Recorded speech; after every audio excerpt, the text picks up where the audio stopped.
TV के अंदर देखने का हमें भी कई बार सौभाग्य प्राप्त हुआ है। मैं भी जब इन्होंने चालू किया था तो मैं भी रोज़ टीवी खोल के देखता था कि क्या पढ़ा क्या रहे हैं, इतने दिन रेगुलर कैसे पढ़ा रहे हैं। तो सीखने का बहुत कुछ मिलता था।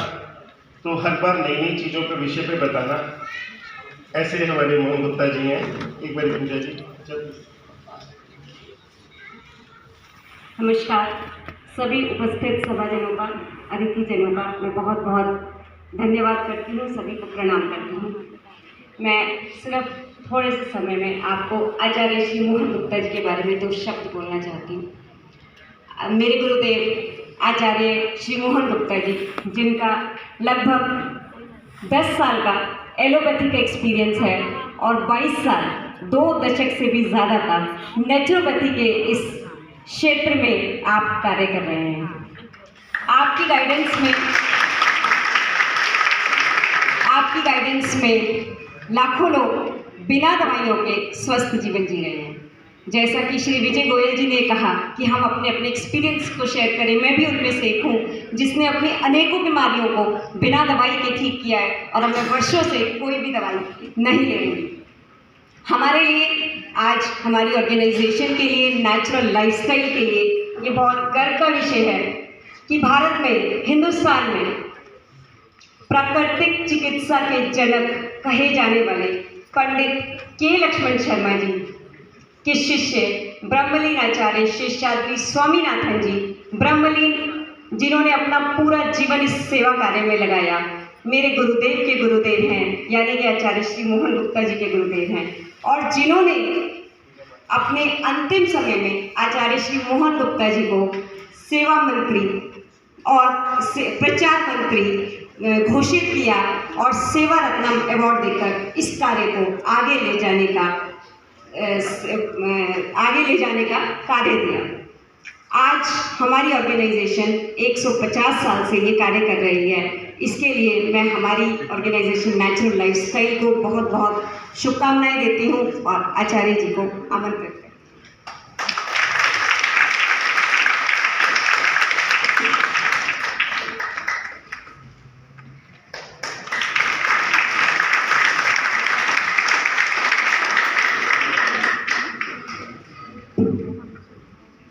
माँ प्रकृति की उन सभी संतानों को जो माँ प्रकृति के रहस्य को जानकर रोग रूपी दरिद्रता को उतार फेंक कर स्वास्थ्य का सम्राट बनना चाहते हैं, मैं प्रणाम करता हूँ। आज हम नेचुरोपैथी डे बना रहे हैं, तो ये हम 4 साल से मात्र मनाने लगे हैं, मगर हम वर्षों से 2 अक्टूबर महात्मा गांधी जयंती को नेचुरोपैथी डे के तौर पे मना रहे थे और इस बात का इंतज़ार कर रहे थे कि कब सरकार कोई नेचुरोपैथी डे अलग से डिक्लेयर करेगी, और ये हो गया है। आप सबको बहुत बहुत शुभकामनाएं। तो कुछ बातें हैं जो अभी अभी सामने आई हैं, उन्हीं के ऊपर चर्चा कर लेते हैं। योग और प्राकृतिक चिकित्सा, जैसे कि हमारे बहुत ही वरिष्ठ प्राकृतिक चिकित्सक लक्ष्मीदास जी ने बोला कि योग के अंदर प्राकृतिक चिकित्सा कैसे हो सकती है। इसका बड़ा एक सिंपल उदाहरण है। हम योगासन करते हैं, जितने भी हम प्राकृतिक चिकित्सक हैं, नेचुरोपैथी के अंदर योगासन एक सब्जेक्ट है। तो अगर कोई व्यक्ति योगासन करे रोज़ 2 घंटे, 4 घंटे, 6 घंटे, खाने पीने का बिल्कुल ध्यान ना रखे, क्या वो स्वस्थ रह सकता है?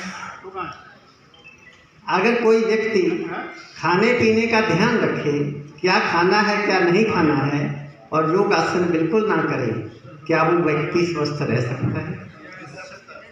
आप समझ गए मैं क्या कह रहा हूँ।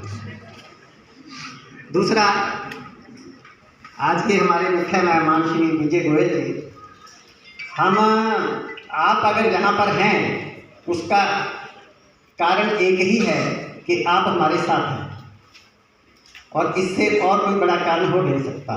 हम कोई सरकार से या आपसे बहस नहीं कर रहे, हम सिर्फ एक भाई दूसरे भाई को अपने परिवार की समस्याएं बता रहा है।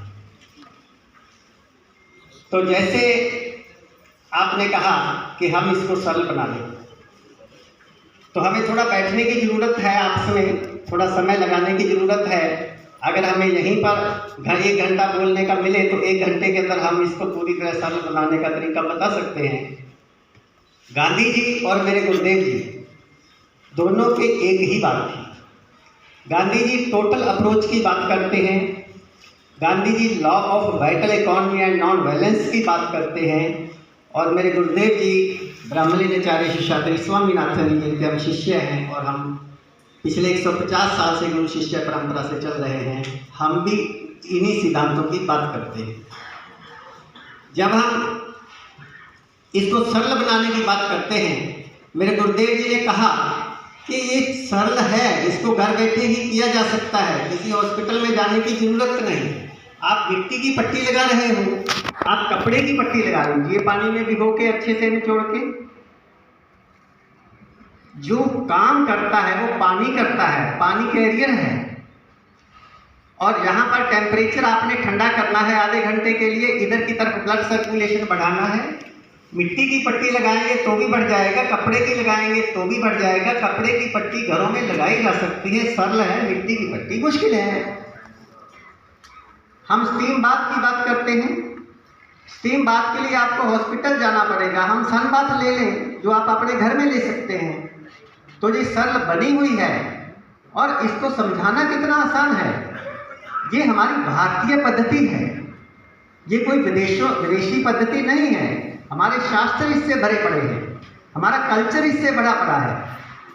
पंजाब की एक कहावत है, जर जुकाम पावना। पावना को कहीं जगह पावना बोलते हैं, कहीं जगह प्राणा बोलते हैं पंजाबी में। जर जुकाम प्राणा, 3 दिन खाने को ना दो तो मुड़ के नहीं आना। जर का मीनिंग बुखार, जुकाम का मीनिंग जुकाम, पौना प्रौणा जब पावने का मतलब मेहमान। जुकाम को, मेहमान को और बुखार को अगर 3 दिन तक कुछ खाने का ना दो तो दोबारा वापिस। तो इसको समझाना कितना आसान है। आप कहते हो इसका कोई साइंटिफिक प्रमाण दीजिए जी। मैं कहता हूँ आप अपने घर में गाय भैंस कुत्ता बिल्ली को पाल के देख लीजिए, क्या वो बीमार होने के बाद कुछ खा लेंगे? क्या गाय चोट लगने के बाद घास खा लेगी? पशु पक्षी बीमार होने के बाद अपना भोजन छोड़ देते हैं, क्योंकि उनको ये मालूम है कि मेरी पूरी प्राण शक्ति अंदर रोग को ठीक करने में लग गई है, और अगर मैं कुछ खा लूँगा वो प्राण शक्ति भोजन को हासिल करने में लग जाएगी। तो इससे बड़ा कोई साइंटिफिक प्रमाण हो ही नहीं सकता। इसके लिए कहते हैं कि आपके पास लाइसेंस नहीं है, आपके पास डिग्री नहीं है। मेरे गुरुदेव जी कहा करते थे कि देखिए भाई, अगर आप गाड़ी चलाते हो तो आपके पास ड्राइविंग लाइसेंस होना चाहिए, क्योंकि तुम किसी दूसरे को मार सकते हो, किसी दूसरे को नुकसान पहुंचा सकते हो। पैदल चलने के लिए लाइसेंस चाहिए क्या? पैदल चलने वाले व्यक्ति नुकसान पहुंचा नहीं सकते, उनको नुकसान किसी दूसरे से पहुंच सकता है। क्या मैं इस चीज़ के लिए डिग्री लूँ कि चबा चबा के खाना खाओ? क्या इस चीज़ के लिए डिग्री चाहिए कि भूख लगने पर खाना खाओ? क्या इस चीज़ के लिए डिग्री चाहिए कि बुखार हो जाए तो खाना छोड़ दो? अच्छा, मैं एक बात पूछता हूँ, अगर जहाँ कोई सफ़ेद बालों वाले बैठे हुए हैं, कि अगर पहले के बैल बुखार होने पर खाना बंद कराते थे या खिलाते थे? आप वोटिंग करवा लो, 100% सभी लोग ये बोलेंगे कि खाना बंद कराते थे और एक पुड़िया पकड़ा देते थे। एक पुड़िया से बुखार ठीक हो जाता था। आज मुट्ठी भर दवाइयाँ महीनों तक खाने के बाद बुखार ठीक नहीं होता, क्योंकि वो कहते हैं खाना भी खाओ और दवाई भी खाओ।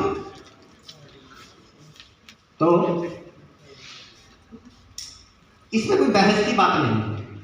अभी एक कोई नई बीमारी आ जाए और उसके लिए डर फैला दिया जाए पूरा समाज डर जाता है। अच्छा, हम कहते हैं कि नहीं नहीं नहीं, इसे डरो मत, हम भी इसको ठीक कर लेंगे। हमारे घर में मेरे पोता को अगर कोई होता है वो मेरे साथ ही सो जाता है और हम ठीक कर लेते हैं। आप कहते हैं नहीं नहीं नहीं, ये तो डरने वाली बात है, ये तो नहीं ठीक हो सकती।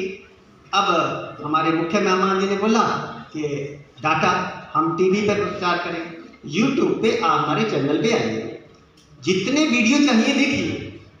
हमारे पास 5000 लोगों का डाटा है, जो लोग हमारे पास रह के अपनी शुगर को, इंसुलिन को बंद करके और दवाइयों को बंद करके, ब्लड प्रेशर को बंद करके बिल्कुल नॉर्मल लेके एलोपैथिक डॉक्टर्स की स्टैंप के साथ कि हमारी सुपरविजन में इन लोगों ने अपनी बीमारियों को बिना दवाइयों के ठीक किया है। बस मैं लास्ट पे कंप्लीट करता हूँ, इनको कंप्लीट किया है। तो मैं ये कहना चाहता हूँ, आप मेरे से कोई मिनिस्ट्री का बंदा चाहते हो तो मैं वो दे देता हूँ, आपको जैसा भी बंदा IAS ऑफिसर चाहिए मैं वो दे देता हूँ। मैं आपको हजारों लोग ऐसे दे सकता हूँ जिन्होंने अपनी ऐसी बीमारियां जिनको मॉडर्न मेडिकल साइंस कहती है कि ये ठीक नहीं हो सकती, उम्र भर दवाई खानी पड़ेगी, वो डायबिटीज है, वो हाई ब्लड प्रेशर है, वो अस्थमा है, तो वो बात गलत है। और ये बीमारियां ठीक हो सकती हैं, हो रही हैं लोगों की, इसका प्रमाण आप सबके सामने है। तो फिर मैं ये कहता हूँ, अगर मैं उसमें सच्चा हूँ तो नई बीमारी के लिए जिसको मॉडर्न मेडिकल साइंस कहती है कि ठीक नहीं हो सकती, मैं उसमें भी तो सच्चा हो सकता हूँ। हेलो, पता नहीं मेरी बात समझ में लगी है नहीं। लास्ट में कहने को बहुत कुछ है लेकिन समय के अभाव है, देखते हुए लास्ट में 3 तरह की रसोई, अगर आप कहते हैं इसको सिंपलीफाई कर दो, 3 तरह की रसोई, एक है भगवान की रसोई और दूसरी है इंसान की रसोई और तीसरी है शैतान की रसोई। जो फल और सब्जियां खेतों में पकती हैं उसको सूर्य भगवान मीठी मीठी आंच पे तपाते हैं, वायु भगवान लोरी दे दे के खिलाते हैं, चंद्रमा औषधियां देता है, जल रस देता है, पृथ्वी निज पदार्थ देती है। जो भगवान की रसोई का खाते हैं वो भगवान जैसे हो जाते हैं। भगवान शक्तिवान है, पुण्यवान है, रोगी नहीं होते, दवाई नहीं खाते।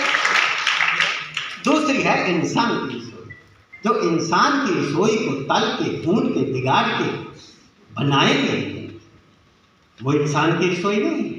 आप शादियों में वेजिटेबल सूप पियो, उसमें सूप का स्वाद आता है, सब्जियों का स्वाद आता है या मसालों का स्वाद आता है, उसका नाम होना चाहिए सर मसाला सूप।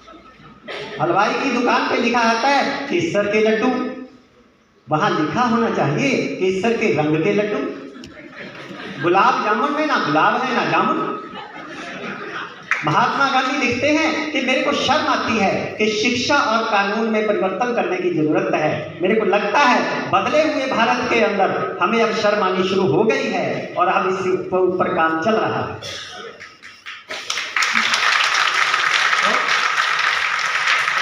अंत में एक नारे के माध्यम से आइए पूजा जी, हम नारा लगाएंगे और आप हमारे साथ बोलेंगे, इसी के साथ ही हम अपनी बात को कंप्लीट करेंगे।